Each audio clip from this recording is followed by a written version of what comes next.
फूटने दिया, एक आलू बम नहीं फूटने दिया। आज उस मोदी के नाक के नीचे यही विपक्षी दल भारत के बांग्लादेशी घुसपैठियों को घुसा करके भारत को बर्बाद करने का, भारत को खत्म करने की साजिश रच रहे हैं। क्यों? कि मोदी जैसा प्रधानमंत्री पूरे भारत को मिलने वाला नहीं है। साजिश तो करते हैं, कुछ मानसिकता के गंदे आदमी हैं और इस पे माननीय मोदी जी द्वारा इस पे रोक भी लगाया जा रहा है, क्योंकि इनको सत्ता चाहिए। आप दोनों एक हो जाएं, हमें इससे भी आपत्ति नहीं है। आप बॉर्डर तोड़ दीजिए, बांग्लादेश और पाकिस्तान एक हो जाए, हमें इससे आपत्ति नहीं है। लेकिन हमारे देश के जो बदतमीज और बेहुदा जो पॉलिटिकल लोग हैं, वो सत्ता की लालच में, चियर की लालच में भारत को बर्बाद करने के लिए तुले हुए हैं। और यही how badly the Pakistani psyche feels hurt when it comes to Bangladesh. The repentance is overwhelming. The educated people, the new generation, the younger generation, they feel attached to us. They look at us like their own brothers. And I don't think it's fair as well on the part of the Bangladeshis to perpetually make them feel guilty of this. Right? This has been done by the Indians. The Indians they have very sophisticated propaganda. They have persuaded a part of the Bangladeshi population, namely the Awami Leaguers. Yes. These Awami Leaguers still believe in secularism.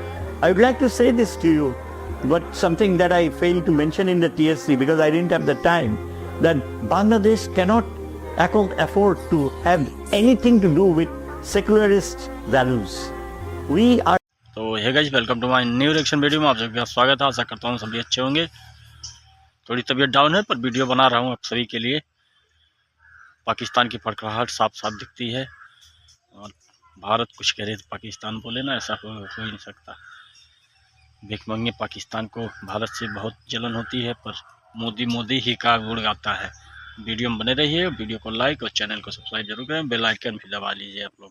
बहुत ही shocking है और as a Pakistani मुझे बहुत बड़ा शौक लगा। और जो इंडिया से मुझे देख रहे हैं, बांग्लादेश से मुझे देख रहे हैं, सबके लिए ये खबर बहुत ज्यादा नई है, अनोखी है, क्योंकि 50 सालों के बाद कुछ ऐसा दिखने को मिला है। मैं आप सबका सस्पेंस खत्म करती हूँ और हम बात करेंगे कि जब से बांग्लादेश के अंदर गवर्नमेंट का तख्ता पलट हुआ है, तो तब से लेके वहां पर एंटी इंडियन सेंटिमेंट्स को बहुत ज्यादा पुश किया जाता है, कभी इंटरनेशनल मीडिया के द्वारा, तो कभी जो है वहां की जो इंटरिम गवर्नमेंट है मोहम्मद यूनिस भी अक्सर जो है एंटी इंडियन सेंटिमेंट्स को पुश करते हुए दिखाई देते हैं। लेकिन आज कुछ ये खबर आई है कि पाकिस्तान ने रॉ मटेरियल की शिपमेंट जो कि बांग्लादेश की गवर्नमेंट इंडस्ट्री के लिए चाहिए थी, कराची से सीधा बांग्लादेश पहुंच चुकी है। पहला पाकिस्तान का बहरी जहाज जो है शिपमेंट लेके पाकिस्तान से बांग्लादेश पहुंचा है और ये कराची से चिटागोंग पे जो है ये डॉक्स होती है ये शिपमेंट। और इस खबर को लेके जो है बहुत ज्यादा मीडिया पे चर्चा हो रही है कि जब शेख हसीना थी तब पाकिस्तान और बांग्लादेश के बीच कोई भी डायरेक्ट ट्रेड नहीं थी, कभी श्रीलंका के थ्रू तो कभी सिंगापुर के थ्रू ट्रेड होती थी। लेकिन ये जो डायरेक्ट लिंक जोड़ रहे हैं, ये क्यों जोड़ रहे हैं, क्या वजह है? इसमें दो सवाल आते। पाकिस्तान भिखारी और बनना चाहता है। शेख हसीना जब प्रधानमंत्री थी बांग्लादेश की तो उससे कोई संबंध नहीं था, इधर से संबंध बना रहे हैं। बनाए, मुझे हम लोगों को कोई दिक्कत थोड़ी ना, हम लोगों का काम है पाकिस्तान का फाड़ना। जितना मजा ले सकें पाकिस्तान को उतना मजा लिया जाएगा। 1971 के बाद डायरेक्ट ट्रेड क्यों नहीं हुई और आज क्यों हो रही है, तो इन तमाम सवालों पे हम डिस्कशन करेंगे। वन एंड ओनली बहुत ही खूबसूरत लेडी हमारे शो पे मौजूद है, नाज़िया अली खान, इनको वेलकम कहते हैं। Thank you so much ma'am join करने के लिए।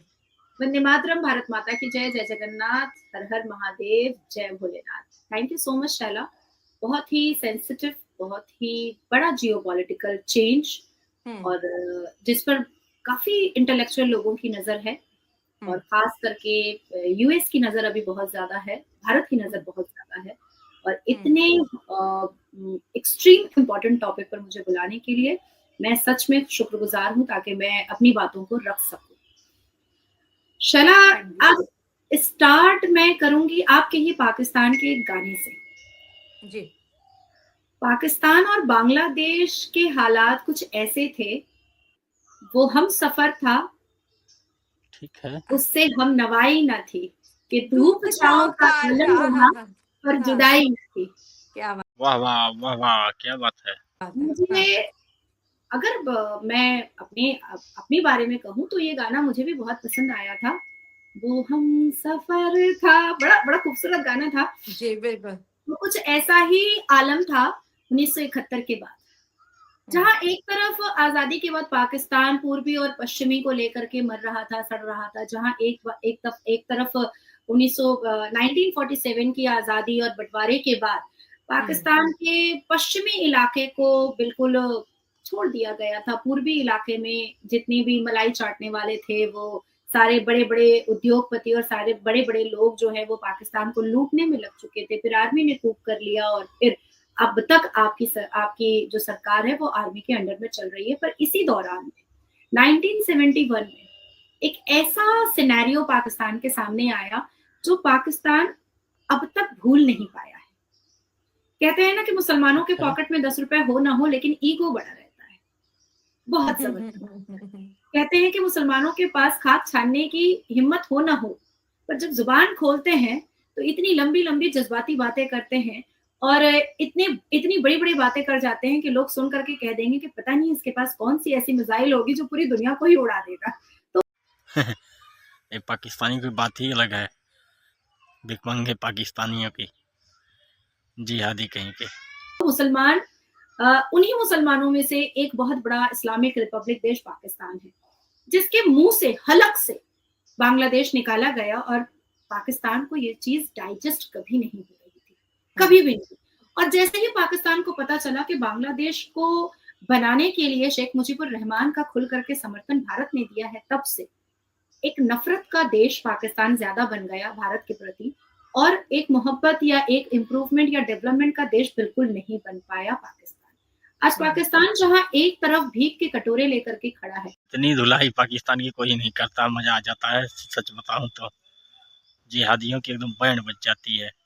आज जहां पाकिस्तान जियो पॉलिटिक्स में बिल्कुल खत्म हो चुका है, आज जहां पाकिस्तान लिटरेसी रेट में कहीं पर दिखाई नहीं देता है, आज जहां पाकिस्तान के फॉरेन मिनिस्ट्री के जो डिप्लोमेट होते हैं वो इजराइल के नेतन्याहू की बात यूनाइटेड नेशन में सुनते ही उठकर खड़े हो जाते हैं और बाहर निकल जाते हैं, लेकिन इंस्टाग्राम जरूर यूज करते हैं, फेसबुक जरूर यूज करते हैं, उनका ट्विटर हैंडल जरूर यूज करते हैं। हालांकि ये सारी चीजें भी गूगल जरूर यूज करते हैं, हालांकि ये सारी चीजें भी इजराइल की हैं, लेकिन नेतन्याहू की आवाज पसंद नहीं आती है।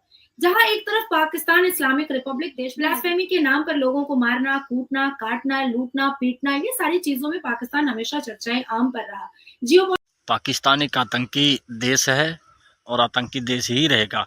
भीख मांगेंगे, कटोरा लेके इधर उधर जाएंगे, मुंह छुपाएंगे, पीछे खड़े हो जाएंगे, पर हैं तो जिहादी ही। पॉलिटिक्स के नाम पर सिर्फ एक फहरिस्त में रह करके, एक लिस्ट में रह करके बन चुका पाकिस्तान, लेकिन अपने दिल में एक बॉक्स, एक पॉलिटिकल वेंडेटा, शायद में भी इमोशनल वेंडेटा वो भारत के खिलाफ हमेशा पालता रहा। भारत के प्रति के सोच ही पाकिस्तान को कंगाली और आतंकी पे दर्शाया गया है, और अपनी सोच से उठ कभी नहीं पाया, इसलिए आज कंगाली की राह पर पाकिस्तान है। रहा कि कैसे भारत के ताकत पर पाकिस्तान के हलक से बांग्लादेश निकाला गया, और उसी को पूरा करने के लिए प्रोफेसर डॉक्टर शहीदुज़्ज़मान सामने आए। हालांकि ढाका के यूनिवर्सिटी में इन्होंने कहा कि ये एक बहुत बड़े प्रोफेसर हैं, लेकिन जब सोशल मीडिया पर हमने इनको बहुत खंगाला, इनको बहुत ढूंढा, इनको बहुत सर्च किया, तो पता चला कि ये तो जमाते इस्लामी के बहुत बड़े सरपरस्त हैं, बहुत ही बड़े सरपरस्त हैं। आप प्रोफेसर डॉक्टर शहीदुज़्ज़मान को जब ढूंढिएगा नॉर्मल सोशल मीडिया पर, गूगल पर, यूट्यूब पर, तो वो आपको कहीं भी नहीं दिखाई देंगे, कहीं भी नहीं दिखाई देंगे। लेकिन जमाते इस्लामी के फहरिस्त में उनको ढूंढिएगा तो वो दिखाई देंगे, और उन्होंने बजाते बैठ करके कहा कि भारत ने बांग्लादेशियों के दिल में पाकिस्तान के लिए नफरत पैदा की है, भारत ने बांग्लादेशियों के दिल में पाकिस्तान के खिलाफ जहर बोया है। ये कौन कह रहा है?